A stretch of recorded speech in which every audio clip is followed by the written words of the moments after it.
Okay, so let's go ahead and get started, and I think people will trickle in as we're going here. What we're going to talk about today is section 4.3, and what we're going to look at is the maxima and minima of functions.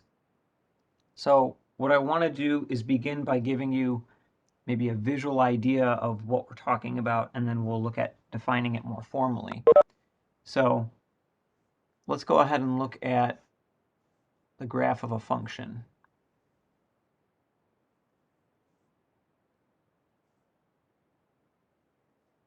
Okay. So here I have a function. This looks kind of like a cubic, not exactly x cubed, but a cubic function. And on a graph like this, if I think about the y values as being the output of the function, they're the thing that I'm interested in, then we can talk about what's the biggest and smallest y value that I could get.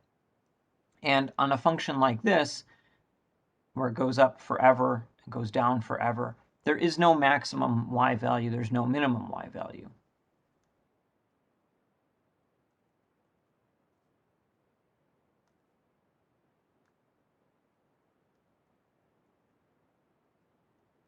However, we do have some points of interest. When I look at this graph, there are a couple points, right, like this one here, where it's not the biggest y value on the whole graph, but it's the biggest one nearby, right? If I look around that point, it's kind of like the top of a hill.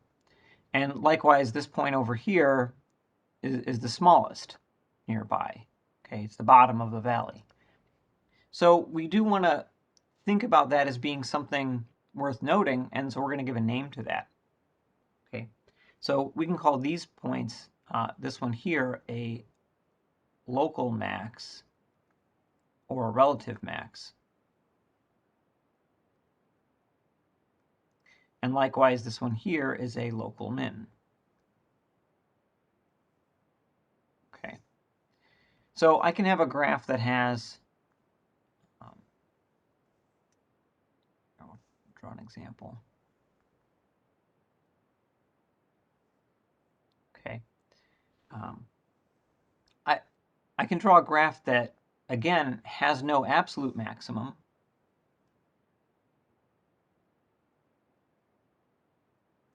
But if I look at this point over here, this is going to give me the smallest possible y value that that function can output.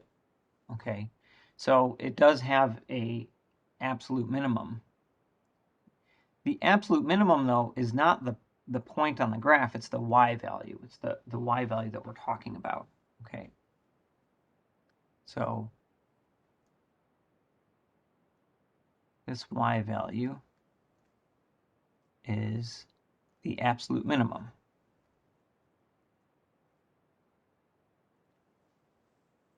Okay. But I also have these other points, like we just talked about, where nearby it's either the biggest or smallest value. Okay. So I have these 3 points on the graph. 2 of them are relative minimums or local minimum.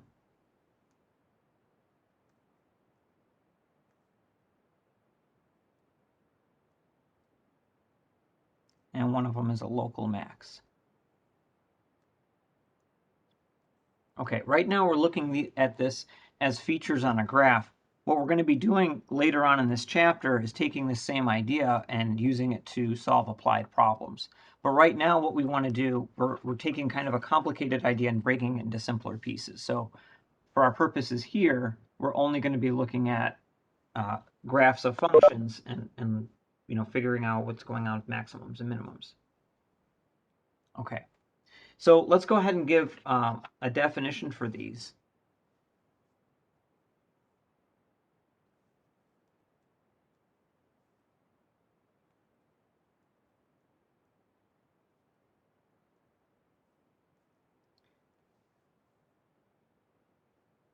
Okay, so let's start with the absolute maximums and minimums. So we're going to say, all right, let f be a function.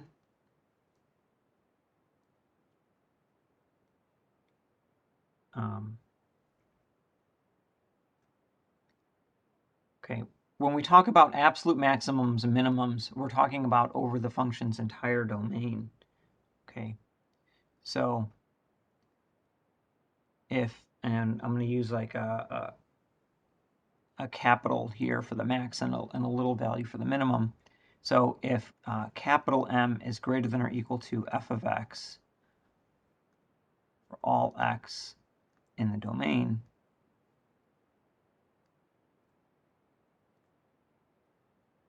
of f, okay, and f of c equals m for some c in the domain,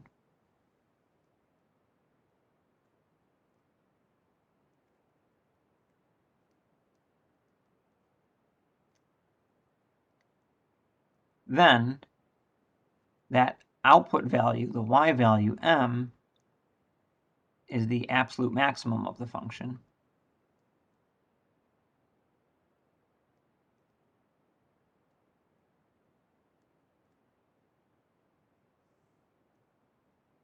Okay, well, highlight our definition here. So that y value is the absolute maximum of the function. Okay. It's important that it occurs at some point, but that place where it occurs is separately. You know, and when we talk about absolute maximums and mins, usually where it occurs is not as important as the y value. Okay. If I'll use it, you know, we'll run down the alphabet. If f of d is greater than or equal to f of x for all x near x equals d, then f has a local max at x equals d.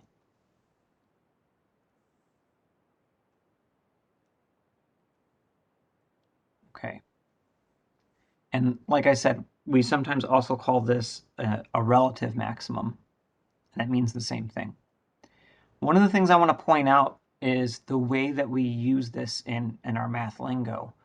The absolute maximum, the focus is on the y value. For the local maximum, the focus is on where it occurs, so the x value. Okay, and again, I want you to note by this definition that an absolute maximum is always also a local maximum.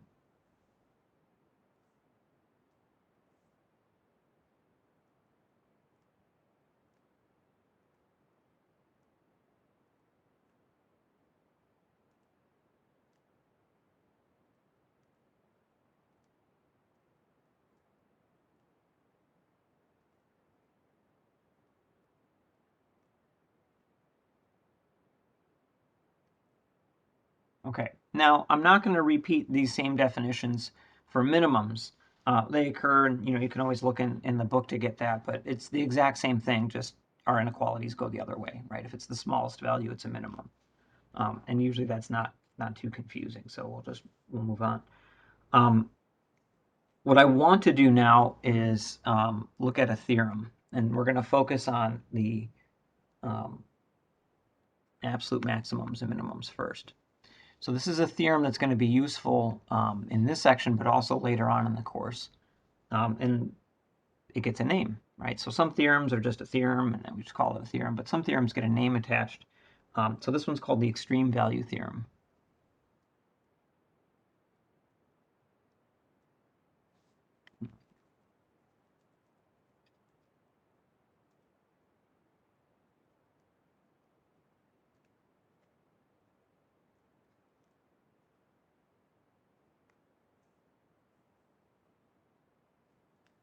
Okay.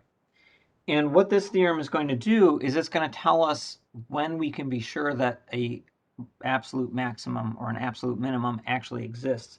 And oftentimes knowing something exists, especially in math, is really important. You don't want to look for something if it's not there. So if I have a function f that's continuous,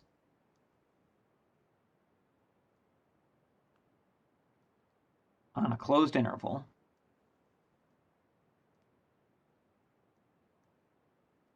so that would look like something like a comma b,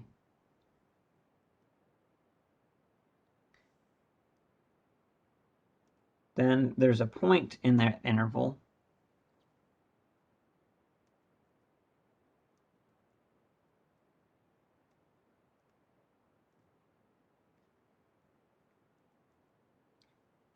where f has an absolute maximum and also a point where it has an absolute minimum.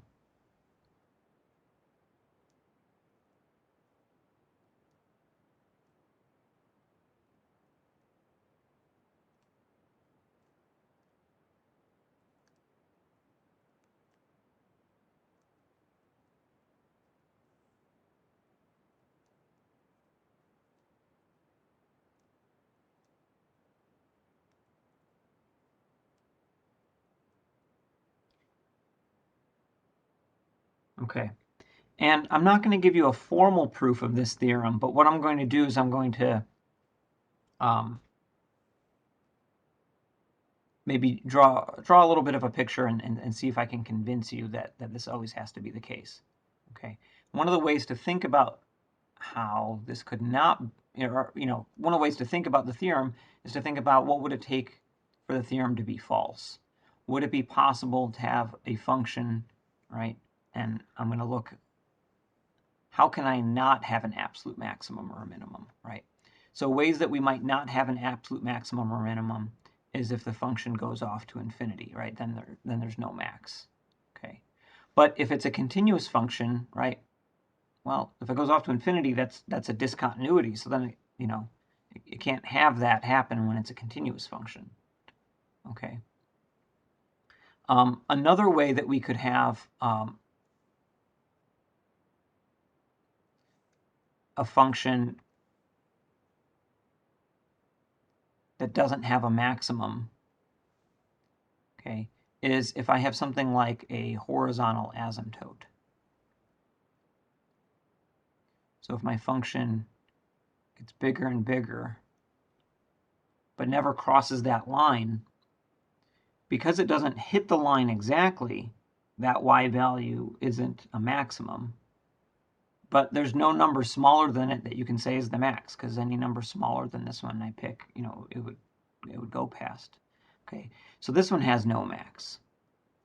Okay, but this first function is not continuous. And the second function, in order to go on forever, I can't live on a closed interval.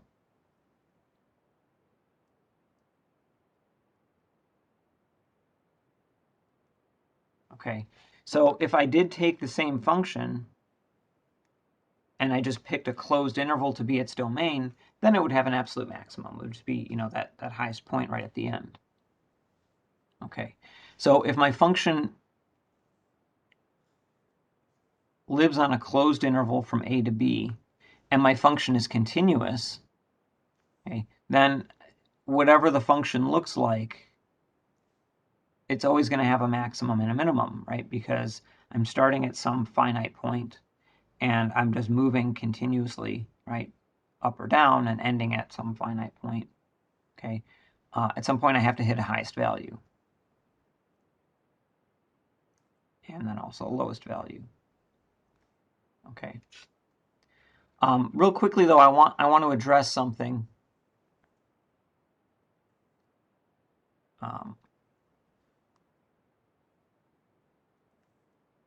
This is a potential source of confusion.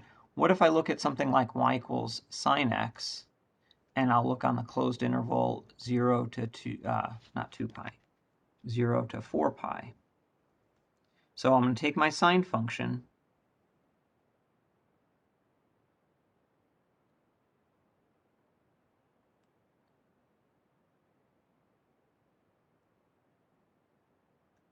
and I'm going to look at 2 periods of the sine function. Okay. And I say, well, does this have an absolute maximum? Is there a single value that is bigger than all the others. And remember, the absolute maximum is a y value. So for the sine function, that y value is 1. And even though it occurs in more than one place, it still has one single maximum.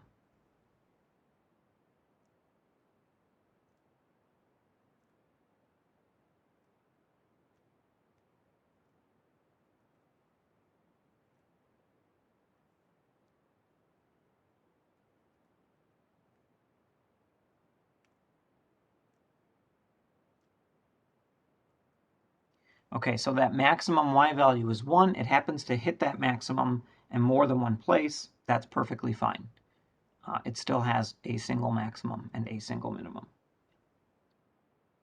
Okay, so that's the extreme value theorem. It tells you that an absolute maximum and an absolute minimum exist, okay, which is, like I said, helpful.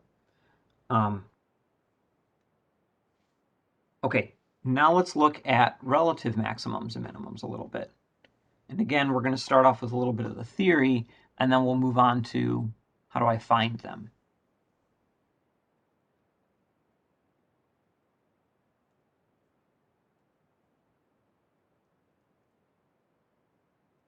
And I'm going back and forth between calling them local maximums and minimums and calling them relative maximums and minimums.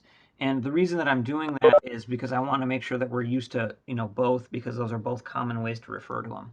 So I'm just going to kind of keep flip-flopping between relative max and absolute and local max. All right. So what I want to do now is I want to look at some graphs, and I want to see if I can find a pattern to where the relative or local maximums are. Okay. So I'm going to draw a graph.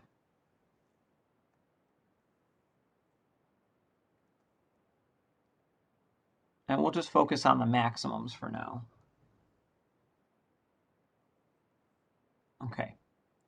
This graph, based on what we talked about earlier, has two local maximums.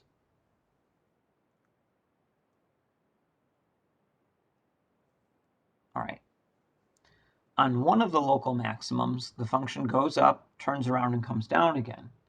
In order to go up and then turn around again, right, when I hit this highest point, my tangent line is going to be horizontal.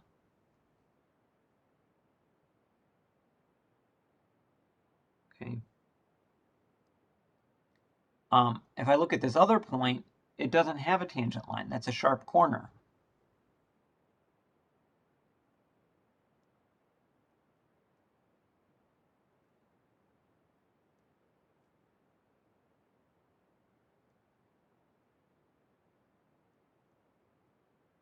Okay. What would happen if I had a point where the tangent line was neither horizontal, but it also existed, right? So in this point, I have no possible tangent line, and I said, okay, that could be a maximum. Horizontal tangent line, that could be a maximum. What if I have a tangent line that's neither one of those? Okay. Well, if I try to draw a function and I say, okay, here's a point on the graph, and the tangent line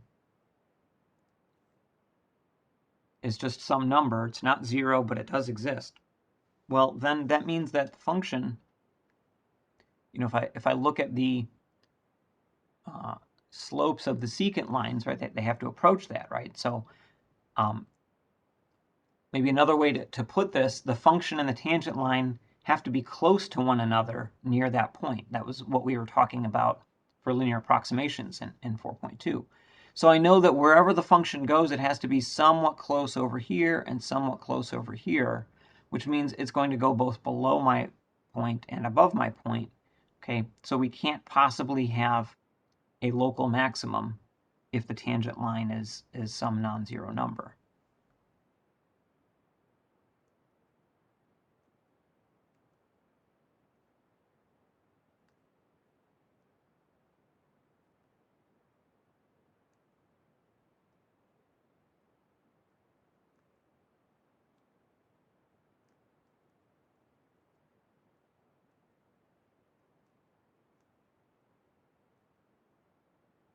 Okay, so if the tangent line has a slope, so the slope has to exist, but also that slope is non-zero, we can't have a local maximum or a minimum.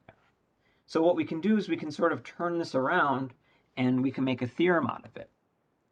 This theorem, I think, is maybe a little bit less important than the last one, but it also has a name on it. So we'll go ahead and look at the name. Vermont's theorem. This is not Vermont's most famous theorem. But let's just see what it says, and then we'll talk about him very briefly. So let's suppose I have a function, right? If f has a local minimum or a local max,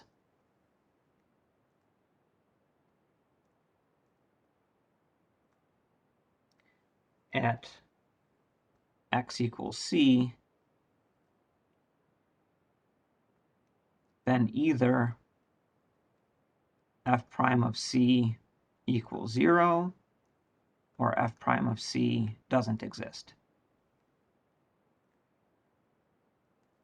Okay, so the slope of the tangent line is either 0 or the slope of that tangent line just doesn't exist at all. Okay, so that's Vermont's theorem, and that's really just summarizing what we just looked at here with a graph. Okay, now this is a theorem that we could prove, and I'm tempted to do so, but I don't think that that's going to be in the long term helpful. And because there's kind of a lot of material in this section, we're just going to go ahead and skip proving it, but it's actually not very difficult. What I want to do, maybe real briefly instead, is talk about Vermont. So Vermont was not a mathematician by trade. He sort of did mathematics in his spare time. So he was a court clerk, and he was really, really talented. But again, this wasn't like his profession. So a lot of his work and a lot of his theorems were, he'd come up with the main idea and not worry too much about, writing down all the detail and things like that. And I think the most famous story, he has what's called Vermont's last theorem. And it's actually a pretty simple theorem, but the proof for it, he said in his notes, because he's writing in like the margins of the page while he's taking, his court documents, right, his transcriptions. He's like, oh, I have a beautiful proof of this theorem, but it's too big to fit in the margin. So then mathematicians afterwards are like trying to recreate this proof because we don't have any other note. He never went back and actually wrote a proof for it. And this lasted for hundreds of years. For hundreds of years, people could not prove this theorem, but he just wrote down and said, I have a proof that doesn't fit in the margin. Now, in retrospect, some mathematicians say there is what seems like a proof but is flawed that would fit in the margin but doesn't work. And the proof that did end up working, a mathematician named, I think, Wiles, proved in the early 2000s. He spent 10 years working on it in almost total seclusion, and it's like an 80-page proof. So yeah, that's a little bit about Vermont. Okay. Let's move on to talking about how we can use this to find critical points. One of the things I want to note is that just because the derivative is 0 or the derivative is undefined, that doesn't mean that we have an absolute max. Okay, so let me give you some examples.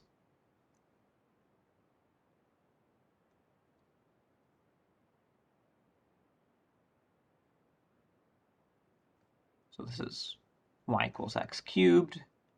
I have a horizontal tangent line at x equals 0. Okay, so f prime of 0 equals 0, but f doesn't have a max or a min at 0.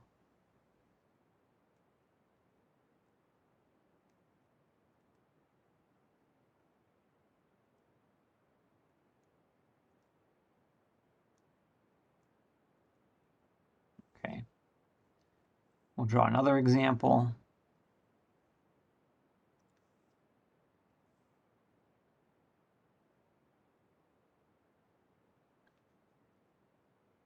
y equals the cube root of x.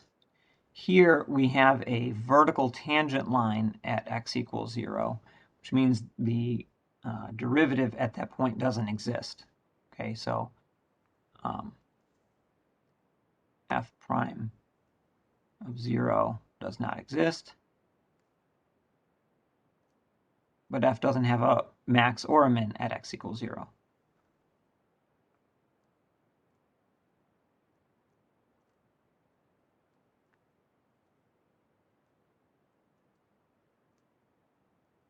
Okay, so we have some limitations here.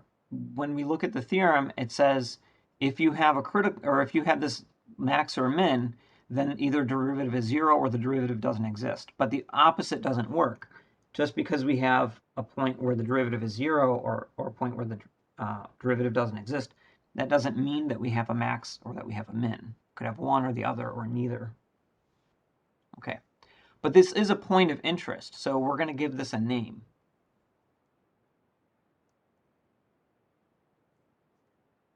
Okay, so if f of c equals, or sorry, f prime of c equals 0, or f prime of c doesn't exist,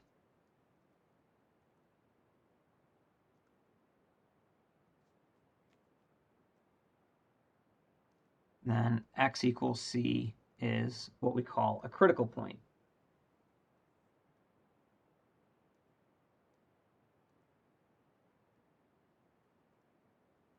of the function f.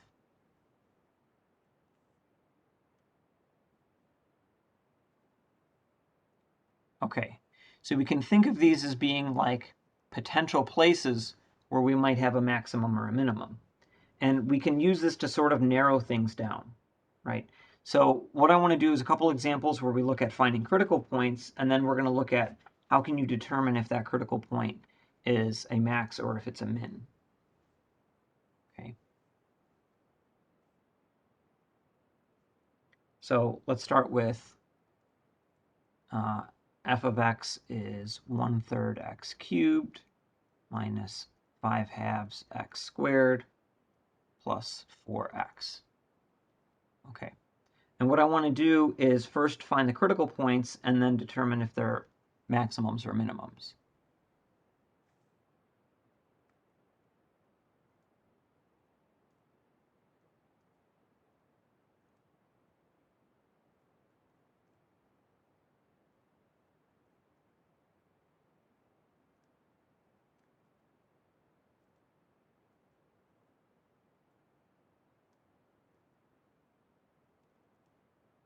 Okay.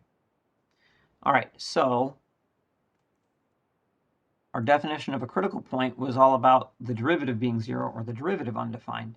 So we're going to go ahead and find the derivative first. So we take f prime of x. Right, when I differentiate x cubed, 3 comes down, so we get 3x squared. When I differentiate x squared, we get 2x. The 4 hangs out, and the derivative of x is 1, so this is just 4. We'll do a little cleaning up here, right? The 1/3 and the 3 cancel. The 2's cancel. So we get x squared minus 5x plus 4. Okay, this is a polynomial, so there's no x values where it's undefined. Okay. So if I look for where f prime is undefined, we get no solution. If I want to look for where f prime of x is equal to 0, then I'm going to set that derivative, x squared minus 5x plus 4, equal to 0 and solve. And this is a quadratic, so I'm going to solve this either using the quadratic formula or by factoring. And if you see how it factors, then factoring is faster, so you should do that. And if you don't see how it factors, then typically the quadratic formula might be a better bet. Okay, I believe this factors into x minus 4 times x minus 1. I'm going to double check it though. You should always double check when you factor. So x times x is x squared, and then minus 1x, and then minus 4x, and then negative 4 times negative 1 is positive 4. And if I check that, I have x squared, negative x minus 4x gives me the negative 5x, and then plus 4. So that does indeed work. Okay. So then if I have two multiplied factors equal to 0, we set each one equal to 0 separately. So I get x equals 4 and x equals 1. So this is the x value for our critical points.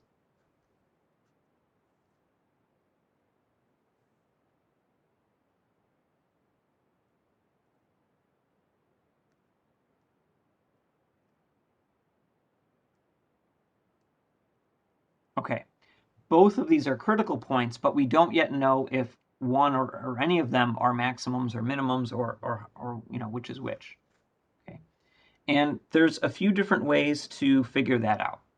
So I'm going to start with what I think is a very easy way. It's not very elegant. Let's just look at a graph of the function. What I want to do here is emphasize that I'm finding a graph of the function, not of the derivative. Okay, so I'm going to type in the original function, 1/3 x cubed minus 5/2 x squared plus 4x.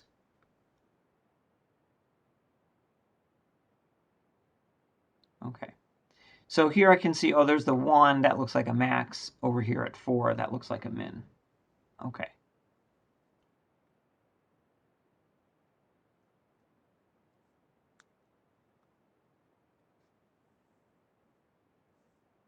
So if we draw a quick graph,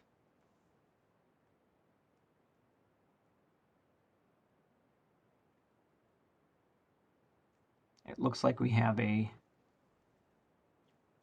relative max at x equals 1 and a relative min at x equals 4. All right, now looking at the graph, what I'd like to do is maybe come up with a way that we could figure out if I had a max or a min without having to rely on looking at the graph. And there's more than one way to do that, but if I look at this, one easy way to figure this out is to say, okay, if here's 1 and here's 4, if I look at a maximum, in order to be a maximum, the function has to go up to it and then go down away from it. In order to be a minimum, the function has to go down to it and up away. So one of the ways that I can determine whether or not I have a maximum or a minimum without looking at a graph is to look at what direction the function is going. And remember that the derivative tells us the slope of the tangent line, so that gives us what direction the function is aimed at. Okay. So I'm going to introduce something called the first derivative test.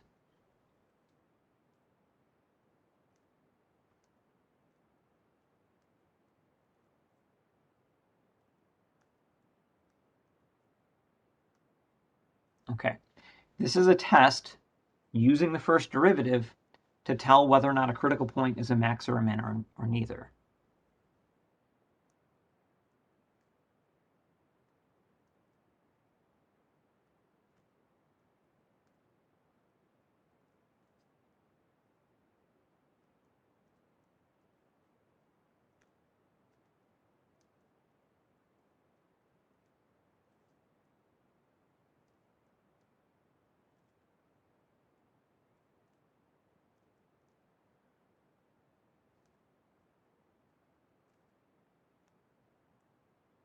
Okay, so here's how the test works. What we're going to do is create a number line for the whole domain.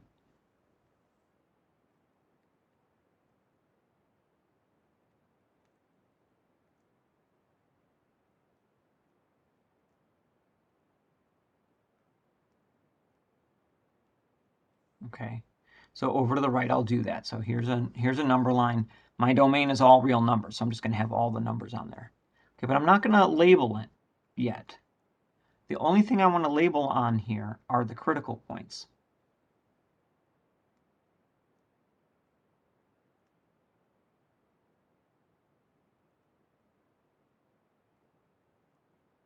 Okay, so 1 and 4 are critical points, so I'm going to put 1 and 4 on here, but nothing else, because it's only the critical points that really matter.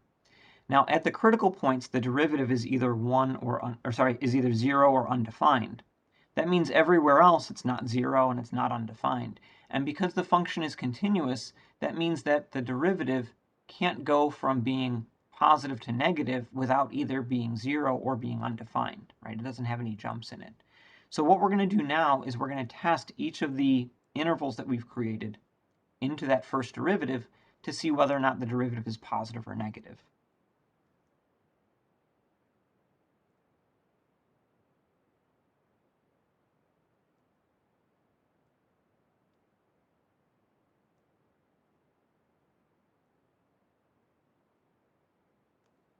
Okay, so let me write down f prime again because it's kind of far away. It's the derivative f prime is x squared minus 5x plus 4.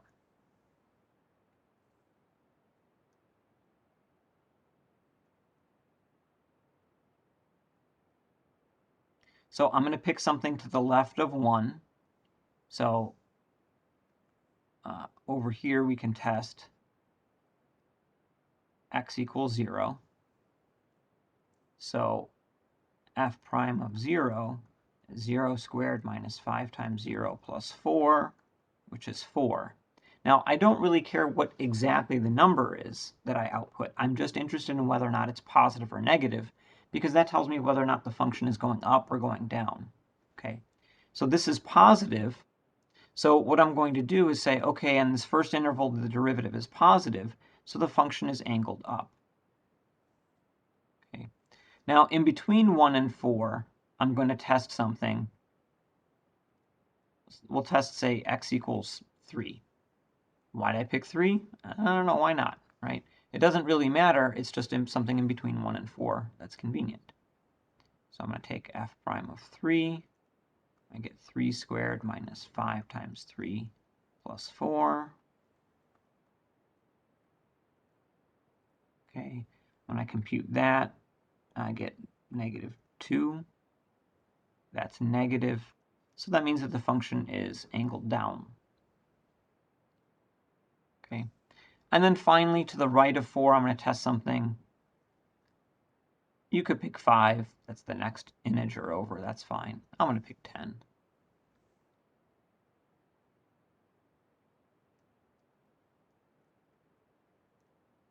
Is easy to plug in. So we have 100 minus 50 plus 4, which gives me 54, which is a positive. So the function is angled up. So the way that I draw this, when I draw my number line, the results I draw in is whether or not I'm sloped up or sloped down. And then it's really easy to see just by looking at my test here, whether or not I have a max or a min. At 1, it goes up and then comes down, so I can see that clearly I have a maximum at x equals 1. At 4, it goes down and then goes up, so I can clearly see that I have a minimum at 4. Okay.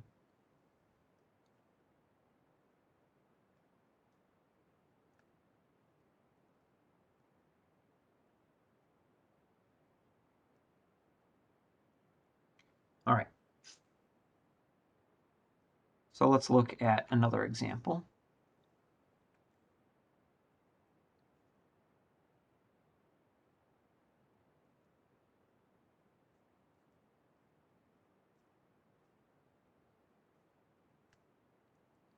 Suppose my function is x squared minus 1, and that whole quantity is cubed.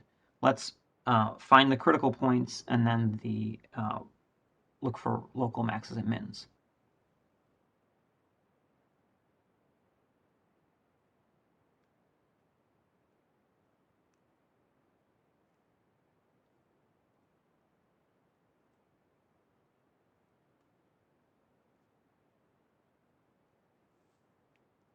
Okay. In order to find the critical points, what I need to do is find the derivative, f prime of x. So I have x squared minus 1 inside this cubic function, so we're going to use the chain rule. So 3 comes down. Inside function stays the same. I lower the power by 1. So I'm just going to copy down that inside function and then multiply by the derivative of the inside function. Okay. So now I'm going to take another separate step to compute the derivative of that inside function. So the derivative of x squared is 2x, and the derivative of negative 1 is 0. Okay. And then we can just clean this up a little bit, right? So 2x minus 0 is 2x. 2x times 3 is 6x. All right. Now, you might be tempted to FOIL all of this out, and there's nothing wrong with that. But what we want to do with the derivative next is set it equal to 0. And having it factored is actually better. So we don't want to FOIL this out. If anything, we want to see if we can factor it further. Okay. So once again, if I want to look for where f prime is undefined, there's no solutions there because what I have is a polynomial, right? So that has no solutions. But I want to write that out every time because I don't want to, forget about it. So now I'm going to look for where f prime is equal to 0. Okay, so we have 6x times x squared minus 1 squared equal to 0. Okay. This is mostly factored, but it's not completely factored. The x squared minus 1 I can factor into x plus 1 times x minus 1. Okay. So now we'll set all the individual factors equal to 0. And you might ask, what happened to the squared? Well, if I have more than one factor of x plus 1, I only need to solve x plus 1 equals 0 once. Okay, the extra factors are just going to give me repeats of the same thing. So we get x equals 0, x equals negative 1, and x equals positive 1. Okay, so these are our critical points.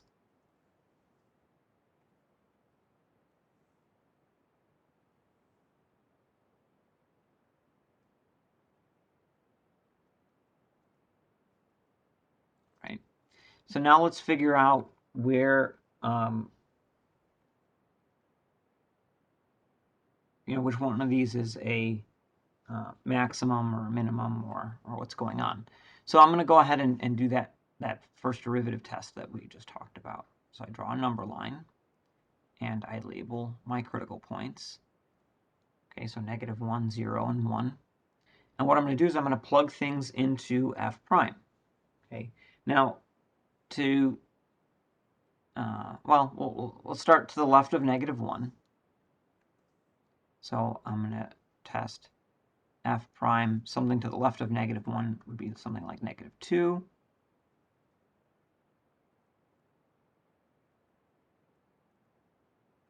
Okay, and I put that into my derivative. 6 times negative 2 is negative 12. Negative 2 squared is 4. Minus 1 is 3. Okay, now I haven't computed this out yet, and I could, right? We could square 3 and multiply by negative 12. But really, all we're checking for is that it's positive or negative. Okay, so I can see that this number is going to be negative even without doing all the multiplication. So I can say, all right, in that first one, the tangent lines are angled down. Okay, one of the reasons that I brought that up is because in the next interval, I can't use a whole number, right? Negative 1 and 0, when I plug in, will give me 0. That's not a negative or a positive. So I have to test something in between. So I can look at, say, f prime of negative 0.5. Right. And I think here what we'll do is we'll just, keep things easy and say, rather than mess around with a bunch of fractions and stuff, we'll just put that in our calculator, right? So I'm going to have 6 times negative 0.5 times parenthesis, and then I'm going to put my negative 0.5 in parenthesis when I square it, right, and then minus 1, and then that gets squared again. You want to be very careful when you're entering stuff on your calculator especially when you enter negatives, that you put the thing you're entering in parentheses. Calculators have this funny habit. They treat negatives like it's multiplication. So if I take something like negative 0.5 and I square it, it gives me a negative number because it's saying the order of operations is exponents first and then multiplication, and it treats the negative like it's a multiplication. Okay, so be careful when entering things on your calculator there. All right, but when I entered things correctly, I got negative 1.6875, which is a negative.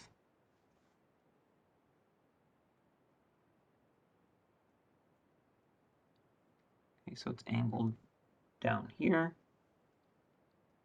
Right, to the right of 0, I can put in a positive 0.5. Plug that into my calculator. 6 times 0.5 times parentheses 0.5 squared minus 1, which is then squared, and I get 1.6875.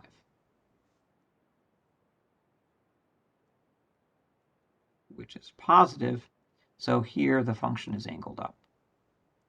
And finally, I'll put in 2.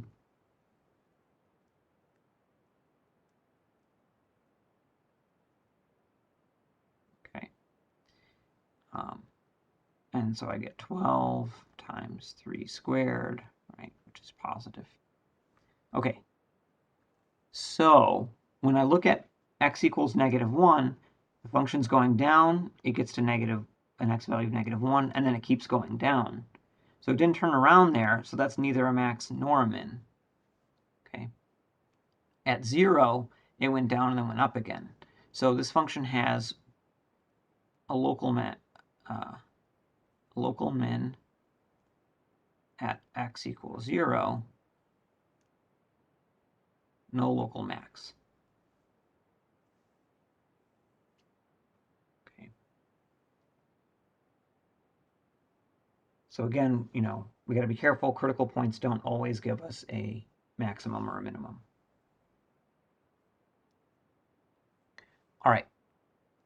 We started this talking about absolute maxes and mins, right, back here. We talked about the extreme value theorem, told us when they exist. Then we switched to talking about relative maxes and mins, and we looked at, okay, when do they exist, where are they, and we looked at a way for finding them. So now let's circle back to absolute maxes and mins and look at how do I find those.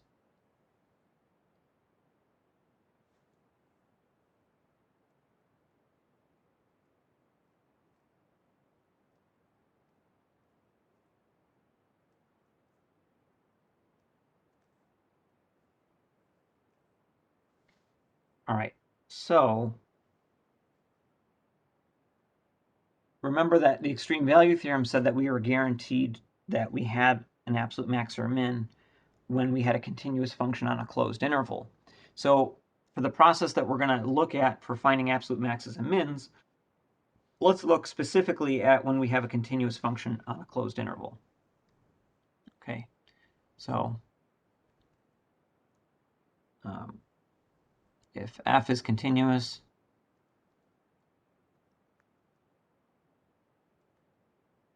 on a closed interval AB, okay, then here's the process that we're going to use, and I want to explain the process.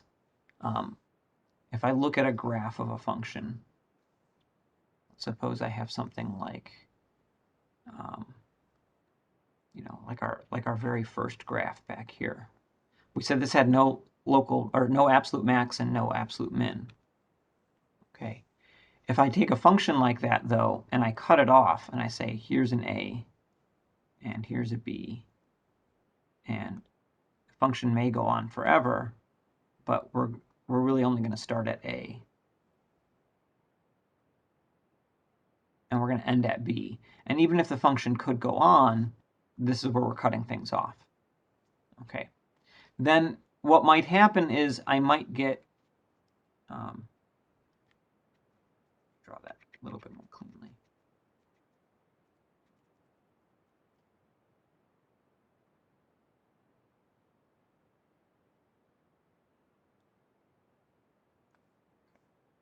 So the function might keep going on, but we're cutting things off at a and b.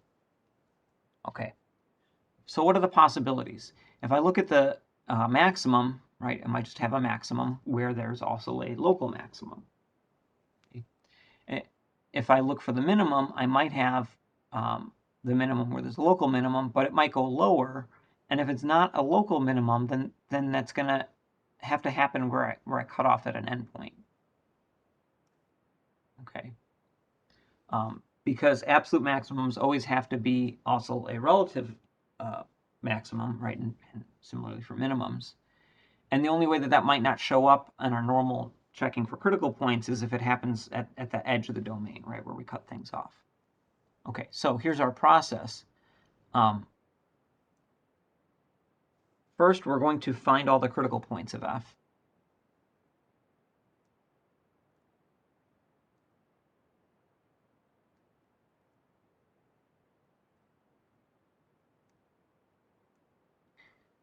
In particular, if I'm looking in the interval AB, I'm really only interested in the critical points that are in the interval A to B. If it's outside of that interval, I don't have to worry about it. Okay. Next, what I'm going to do is I'm just going to create a table.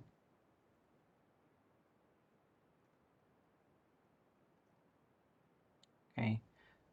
Where I list all of the critical points and the endpoints, and I compute their y values.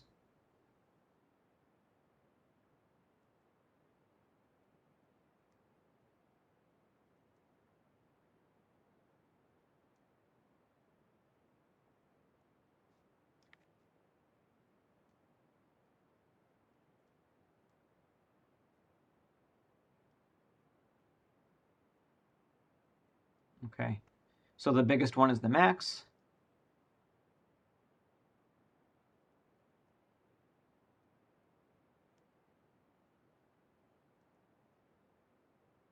The smallest is the min.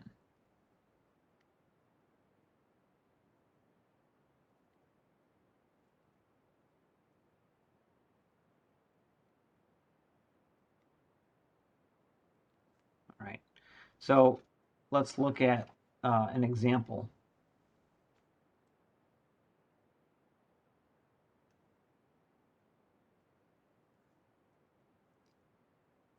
Find the absolute maximum minimum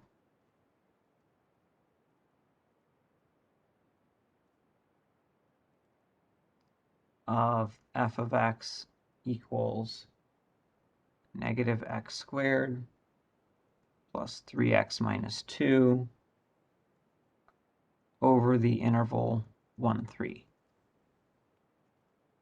Okay, so if I look at our steps, the first step was find all the critical points. To find the critical points, we start by taking a derivative. We get negative 2x plus 3. I want to look for where the derivative is equal to 0.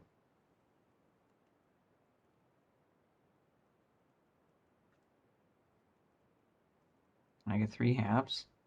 And I look for where the derivative is undefined.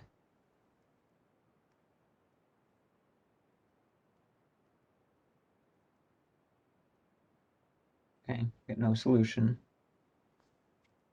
We'll do one more example after this where we actually get a derivative undefined somewhere. Okay, 3 halves is indeed in this interval. I didn't figure out if it's a max or a min. I don't need to. Okay, so next is to create my table. So I'm just going to look at x, and I'm going to look at f of x, not f prime, the original function. So I put in my endpoints, and then my critical points in between, and I'm just going to compute my function values, right? So I'm going to compute f of x. Okay.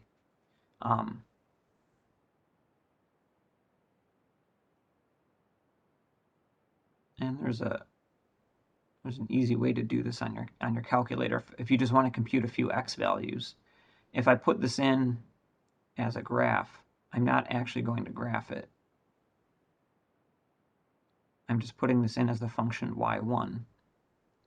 Okay. Then on my home screen, if I hit variables and I go over to y variables, first one on here is function, y1. Then if I put in parentheses, I can use function notation. So when I enter 1 into the function, I get 0. And you can see that if you were to enter it in, right? So I get -1 plus 3 minus 2. Okay. And I can put in 3/2. And I can put in just 3. So I get 0, 1/4, and -2. Okay, we said that the biggest y value was the absolute maximum.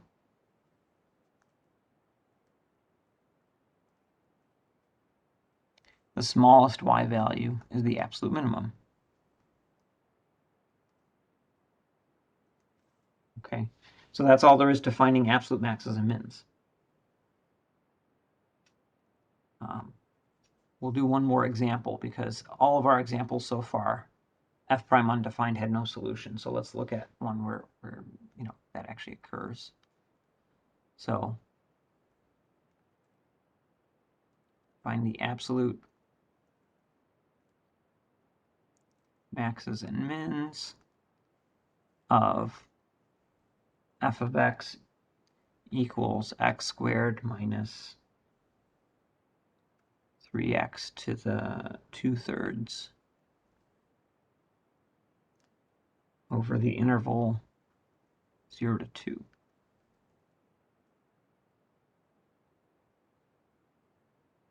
Okay, so same steps. I start by finding the critical points. So we look at f prime of x. Derivative of x squared is 2x.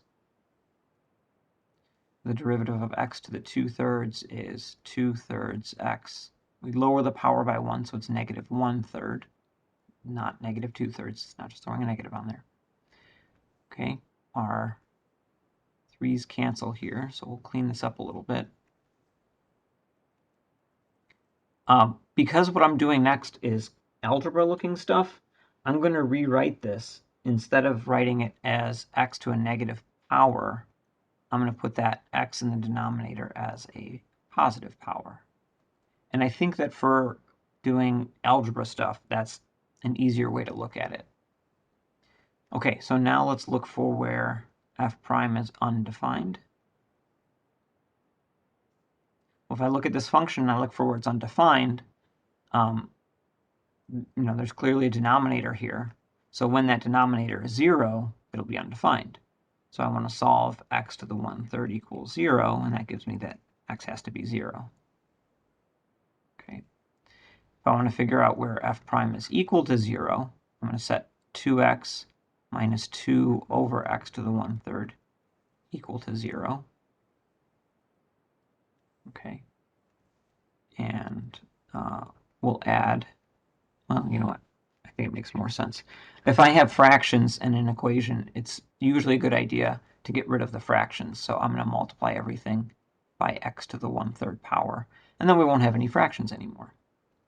Okay, so if I distribute it, x to the 1/3 times x, when I'm multiplying like bases, we add the exponents, so this will be to the 4/3 power. X to the 1/3 divided by x to the 1/3 will cancel as long as x is not 0. And x to the 1/3 times 0 gives me 0. Okay, so now we'll add 2 to both sides.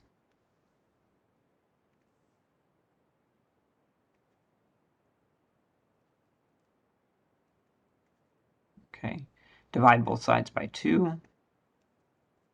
All right, and now this is x to the 4th and then cubed rooted. So I can cube both sides and then take the 4th root. Okay, so we'll do those as separate steps. So I'm going to cube both sides, and I get x to the 4th equals 1.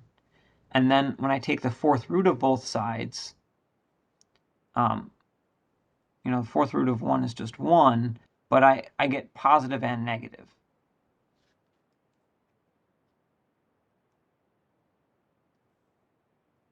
Okay. So we want to be a little bit careful here when we have these fractional exponents. If the numerator is an even number, that's like a square root or an even root, And so when we take the root, we have to account for both the positive and negative solutions that we could have gotten. Okay, so I have 3 possible solutions, 0, 1, and negative 1. Okay, now we make our little chart.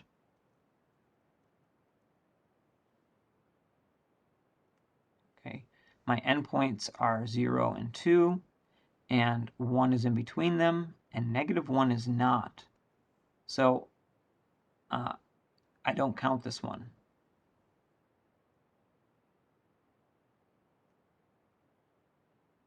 Because it's not in my interval.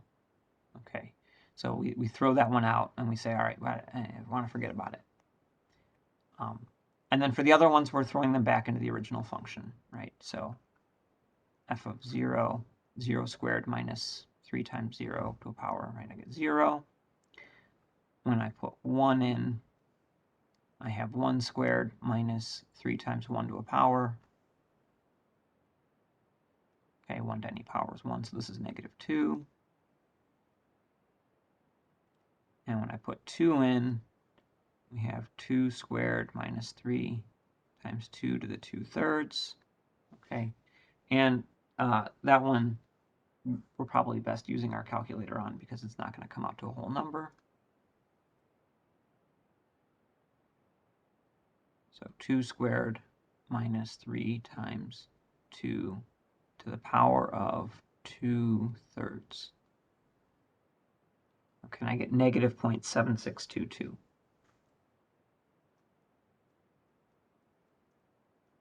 All right. So our biggest number is 0. That's the absolute max. Negative 2 is the smallest. That's the absolute min. Okay. So 0 showed up both as an endpoint and as a critical point. It only needs to go in the chart once. Okay. Negative 1 showed up, but it's not in the interval, so we throw it out. So those are just a couple of things to keep in mind. All right. That's it for this section. Any questions?